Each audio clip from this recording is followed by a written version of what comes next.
Hello, learners. Welcome or welcome back to Learn Ignite. I hope you all are good and doing well.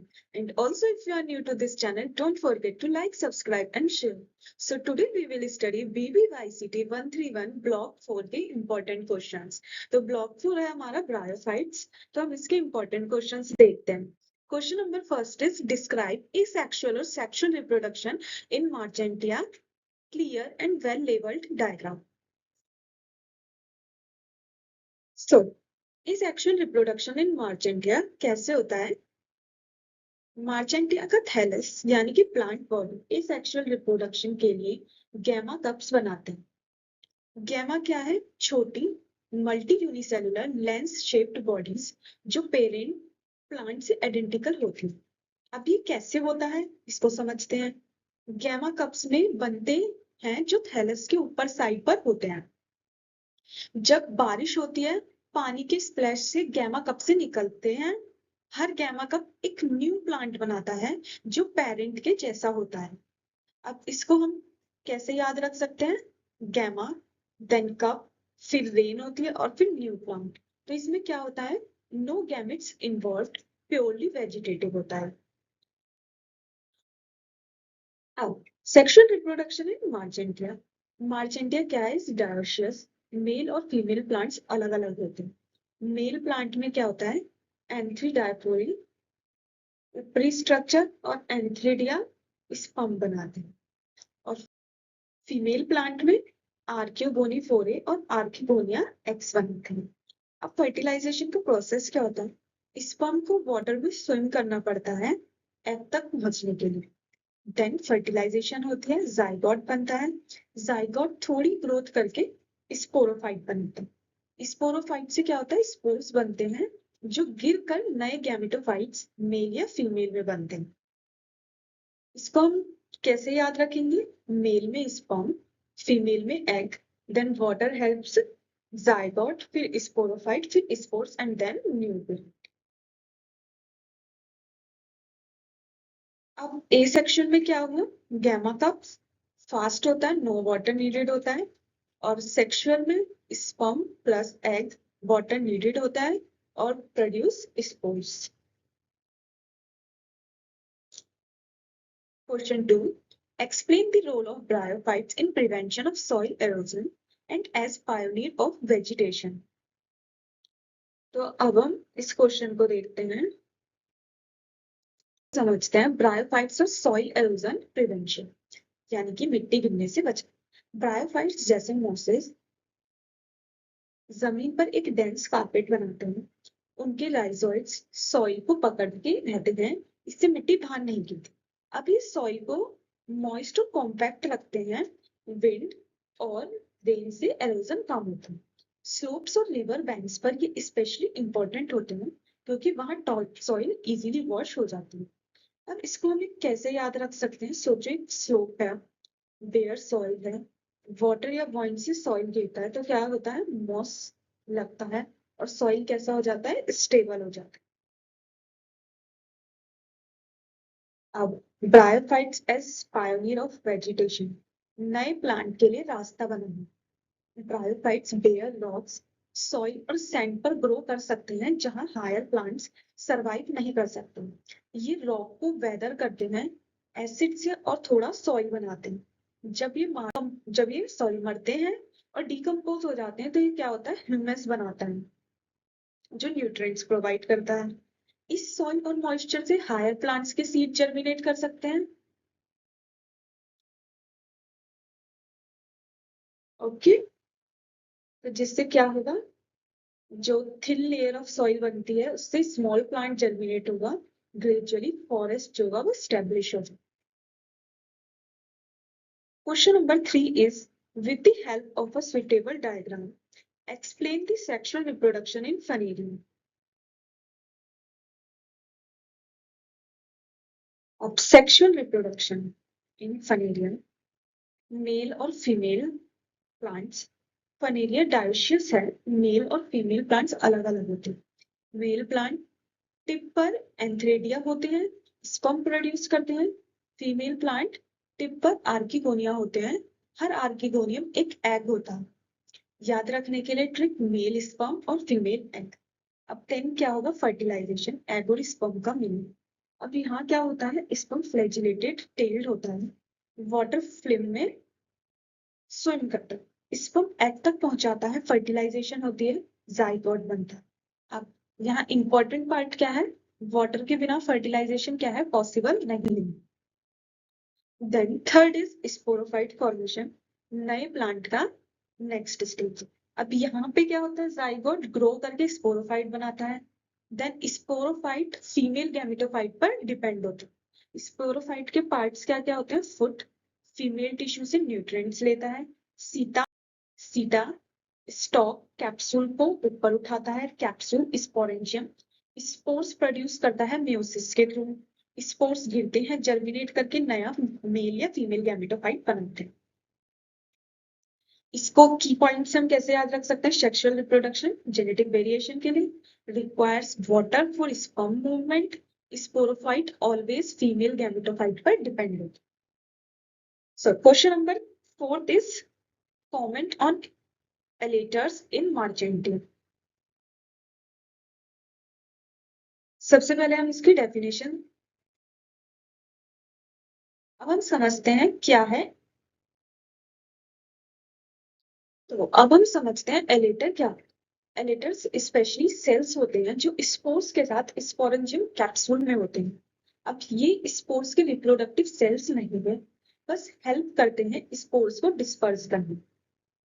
Then अब हम इसका structure समझते हैं। ये लंबा टैब्यूलर सेल्स होते हैं, दीवारों पर स्पाइरल थिकनिंग्स होते हैं जो ड्राई ह्यूमिड होने पर ट्विस्ट और अनट्विस्ट करते हैं, नॉर्मली मैच्योर होने पर डेड हो जाते हैं। स्पोरेंजियम कैप्सूल के अंदर स्पोर्स के साथ। इसका फंक्शन देखते हैं। जब स्पोरेंजियम खुलता है या ड्राई ह्यूमिड होता है, एलिएटर्स ट्विस्ट या कर्ल करते हैं। ये मूवमेंट स्पोर्स को स्प्रेड करने में हेल्प करता है। इस स्पोर्स से एक दूसरे से अलग हो जाते हैं और जर्मिनेशन की चांसेस बढ़ जाते हैं।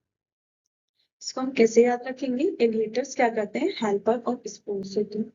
ट्विस्ट प्लस ड्राई वेट से क्या होगा, स्प्रेड हो जाएंगे स्पोर्स।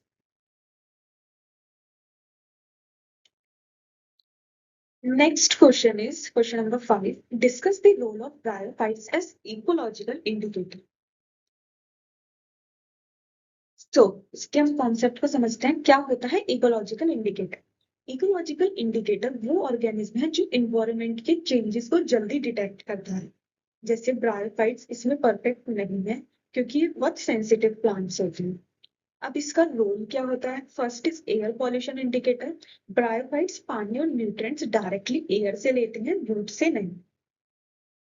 देन जैसे सल्फर डाइऑक्साइड और oxides of nitrogen heavy metals जैसे पॉल्यूटेंट्स से बहुत सेंसिटिव है। अगर मॉस हेल्थी है, एयर क्लीन है। अगर मॉस फेल या कम हो तो एयर क्या होती है, पॉल्यूटेड है। एग्जाम्पल, मॉस सिटी या इंडस्ट्रियल एरियाज में सल्फर ऑक्साइड पॉल्यूशन मॉनिटर करने के लिए यूज होती है। Next is water pollution indicator. पानी में ग्रो करने वाले ब्रायोफाइट्स वाटर क्वालिटी दिखाते हैं। Clean water specific sensitive species grow होती हैं। Then next polluted water tolerant species dominated या ब्रायोफाइट्स एब्सेंट होते हैं। अब थर्ड पॉइंट इज सॉइल या micro habitat indicator, sensitive to soil moisture, acidity, nutrient levels. Then third is second is certain liverworts दिखाते हैं acidic या nutrient poor soil. Climate micro climate indicator quickly respond करते हैं humidity, temperature, sunlight changes के लिए। Forest या wetlands का micro climate changes दिखाते हैं। इसको हम कैसे याद रख सकते हैं, ब्रायोफाइट्स जो होते हैं वो क्या होता है, इन्वायरमेंटल सेंसर्स चेक करने के लिए एयर, वाटर, सॉइल और क्लाइमेट। सेंसिटिव होने का कारण पॉल्यूशन और इकोलॉजिकल चेंजेस के जल्दी पता चल जाता। Sixth question is distinguish features of archegonia. समझते हैं आर्किगोनिया क्या है। आर्किगोनिया फीमेल सेक्स ऑर्गन होता है। ब्रायोफाइट्स, पेट्रिडोफाइट्स और कुछ और कुछ जिम्नोस्पर्म्स में। हर आर्किगोनियम में सिर्फ एक एग सेल होता है। इसको हम कैसे डिस्टिंग्विश करेंगे? शेप। शेप कैसा होता है इसका? फ्लास्क शेप्ड, नैरो नेक प्लस सोलन बेस, ऊपर से पतला, नीचे से वेंटर जहां एग होता है। अब इसके पार्ट्स क्या क्या है? एग, सॉरी, इसके पार्ट्स क्या क्या है? नेक, ऊपर से नैरो पोर्शन स्पर्म के लिए रास्ता बनाता है, वेंटर निचला स्वेलन पोर्शन जिसमें एग प्रेजेंट होता है, और इसकी लोकेशन फीमेल गैमेटोफाइट के टिप पर या आर्किगोनिया पर होती है। फोर्थ इज रिप्रोडक्टिव, यानी कि रिप्रोडक्टिव रोल यानी कि काम, एग प्रोड्यूस करता है, फर्टिलाइजेशन के लिए रेडी। सिर्फ एक एग हर आर्किगोनियम में होता है। Fifth is fertilisation, sperm neck cell से स्विम करके एग तक पहुंचाता है, फर्टिलाइजेशन वेंटर में होती है। सिक्स्थ इज डिपेंडेंसी, यानी कि किस पर निर्भर रहता है? फीमेल गैमेटोफाइट जाइगोट को नरिशमेंट प्रोवाइड करते हैं। Question number 6 is bryophytes are widely used by people in the cold temperature region. In their day-to-day lives, give detailed account of the economic uses of bryophytes with example. तो इसको हम समझते हैं। Bryophytes का economic use day to day life in cold regions. Bryophytes specially sphagnum moss cold regions में बहुत useful होते हैं। जैसे first is fuel and peat formation. Bryophytes mainly sphagnum bogs में जमा होकर पीट बनाते हैं। पीट का यूज क्या होता है? फ्यूल के लिए, कोल्ड रीजन में घर गर्म करने के लिए, सॉइल कंडीशनर के लिए, एग्रीकल्चर एंड हॉर्टिकल्चर। इसके एग्जाम्पल क्या क्या हो सकते हैं? स्कॉटलैंड कनाडा में स्फेंगियम पीट को फ्यूल और सॉइल इंप्रूव करने के लिए यूज करते हैं। Second is packing material, horticulture. Dried sphagnum moss light absorbent और स्टेराइल होते हैं। इनके यूजेस फ्लावर्स और वेजिटेबल्स के पैकिंग में, ऑर्किड्स और गार्डन प्लांट्स के लिए मॉइस्चर रिटेनिंग मीडियम। इसका एग्जांपल, ऑर्किड्स को ग्रो करने में स्पेंगम मॉस का यूज होता है। इसका मेडिसिनल यूज, ब्रायोफाइट्स एंटीसेप्टिक और एब्सॉर्बेंट होते हैं। यूज क्या होता है? वाउंड्स और कट्स को कवर करने के लिए। वर्ल्ड वॉर फर्स्ट में स्पेंगम मॉस बैंडेजेस के लिए यूज हुआ। फोर्थ इज वाटर रिटेंशन और soil improvement. Bryophytes water retain करते हैं, गार्डन सॉइल को मॉइस्ट रखते हैं। पीट सॉइल के साथ मिक्स करते हैं, जिससे क्या होता है? सॉइल एरेशन और वाटर होल्डिंग कैपेसिटी इंप्रूव होती है। Ornamental uses, moss garden, bonsai and terrariums में ग्रीन कारपेट इफेक्ट के लिए यूज होते हैं। एग्जाम्पल, हाइपनम और polytrichum species. Sixth is environmental indicators. Bryophyte sensitive होते हैं, सॉइल एसिडिटी, पॉल्यूशन और मॉइस्चर का पता लगाते हैं।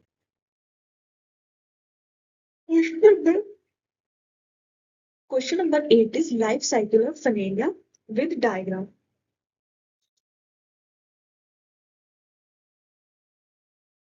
तो लाइफ साइकिल ऑफ फनेलिया को समझते हैं। गैमेटोफाइट जनरेशन यानी haploid end. Life cycle haploid gametophyte से स्टार्ट होता है। कहा जाता है green dominate plant, spore germination से प्रोटोनीमा बनता है, फिलामेंटस और थिन ग्रीन थ्रेड्स। प्रोटोनीमा पर बर्ड्स डेवलप होते हैं, फिर मिच्योर गैमेटोफाइट्स बनते हैं। अब मेल गैमेटोफाइट टिप पर एंथ्रेटिया और प्रोड्यूस क्या करते हैं? मोटाई स्पर्म। फीमेल गैमेटोफाइट टिप पर archegonia, each contains single cell. Trick, male sperm, female egg. Fertilization, sperm को वाटर फिल्म में स्विम करना पड़ता है आर्किगोनियम तक। फर्टिलाइजेशन होती है, जाइगोट 2n बनता है। फर्टिलाइजेशन फीमेल ऑर्गन के अंदर होता है। क्या होता है? Water is must for fertilisation. Then sporophyte diploid होता है, यानी कि 2n। जाइगोट ग्रो करता है, स्पोरोफाइट जो फीमेल गैमेटोफाइट पर अटैच होता है। स्पोरोफाइट के पार्ट्स फुट, सीटा, कैप्सूल। देन क्या होता है? स्पोर्स गिरते हैं, नया प्रोटोनिमा बनता है, न्यू मेल फीमेल गैमेटोफाइट्स बनता है। तो एक डोमिनेंट गैमेटोफाइट, इस पे डिपेंडेंट रहते हैं स्पोरोफाइट। ये फनेरिया की लाइफ साइकिल है। अब दोनों में से कोई भी एक लाइफ साइकिल प्रिपेयर कर सकते हो। Question number 9 is the structure and organization of gametophytes in bryophytes is the most diverse plant kingdom. अब ब्रायोफाइट्स का गैमेटोफाइट डोमिनेट फेज। ब्रायोफाइट्स में गैमेटोफाइट लाइफ साइकिल का डोमिनेंट और फोटोसिंथेटिक फेज होता है। ये हैप्लॉइड होता है और इन्वायरमेंट से डायरेक्टली पानी और न्यूट्रिएंट एब्सॉर्ब करता है। गैमेटोफाइट्स का स्ट्रक्चर डाइवर्स बहुत अलग अलग होता है। थैलॉइड थैलॉइड लीफी फिलामेंटस होते हैं। Types of gametophytes. Thalloid gametophyte ये कैसे होता है? फ्लैट लॉब्ड और रिबन लाइक स्ट्रक्चर होता है। नो डिफरेंशिएशन इनटू स्टेम और लीव्स। राइजोइड्स क्या होते हैं? रूट लाइक हेयर पर वेस्कुलर टिश्यू नहीं होता। एग्जांपल मार्जेंटिया। स्पेशल फीचर्स क्या होता है? गैमा कप्स जो क्या करते हैं? Asexual reproduction. Then these leafy gametophyte differentiated into stem plus leaves. Stem may be branched, leaves usually small, anchored by rhizoids. Example familiar. C. Simple और यूनिसेलुलर गैमेटोफाइट्स ये कैसे होते हैं? प्रिमिटिव्स होते हैं, यूनिसेलुलर होते हैं और फिलामेंटस होते हैं। Mostly protonema stage of mosses. Parts of gametophyte thallus और stem. Photosynthetic supports leaves lamina may be branched or unbranched. Second is leaves lamina thin simple thin होते हैं simple होते हैं in liverworts usually one cell thick होता है mosses multi cell layer. Rhizoids कैसे होते हैं? Hair like anchor gametophyte not true roots. Gametogenous sex organs antheridia male sperm produce करते हैं, आर्किगोनिया फीमेल एग प्रोड्यूस करते हैं। Diversity special features gameto thalloid flat simple leaf कैसे होती है?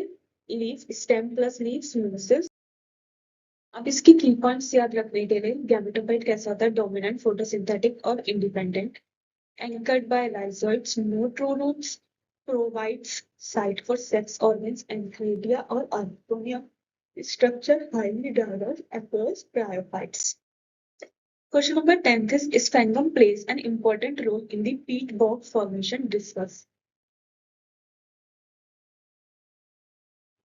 Sphagnum moss क्या है?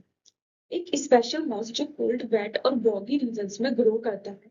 ये मॉस डेंस मैट्स बनाता है और इकोसिस्टम और इकोनॉमी दोनों के लिए इंपॉर्टेंट है। स्पेंगम की स्ट्रक्चर और adaptation. First is leaves. Dead कैसे होते हैं? Dead thick walled hyaline cells बहुत पानी एब्सॉर्ब और रिटेन करते हैं। लाइव सेल्स में क्लोरोफिल होता है जो किससे होता है? Photosynthesis. Second is growth habit बढ़ाने का तरीका। क्रीपिंग स्टेम्स डेंस मैट्स बनाता है। स्लो डिकम्पोजिशन होता है, डेड मॉस लेयर एक्यूमुलेट होती है। थर्ड इज एसिडिक इन्वायरमेंट बनाने यानी कि स्पेंगम H+ आयंस रिलीज करता है। वाटर का pH लो कर देता है जिससे एसिडिक वाटर माइक्रोब्स स्लो कम करता है और डेड मॉस जल्दी डिके नहीं होते। थर्ड इज पीट फॉर्मेशन प्रोसेस। डेड स्पेंगम एक्यूमुलेट होता है। वाटर लॉक्ड और एसिडिक कंडीशंस में डेड मॉस पूरी तरह से डिकम्पोज नहीं होता। Second is compression and water logging. Layer by layer accumulate होती है और कंप्रेशन से पीट बन जाती है। Result peat bog thick organic matter का न्यूट्रिएंट लो वाटर रिच और कार्बन रिच। अब इसके importance of peat bogs economic fuel in cold regions soil conditioner for horticulture. Second is ecological water retention जो क्या करता है? प्रिवेंट करता है flooding. Carbon storage climate regulation.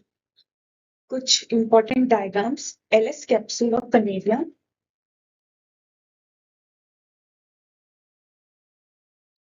LS of mature sporophyte of margentia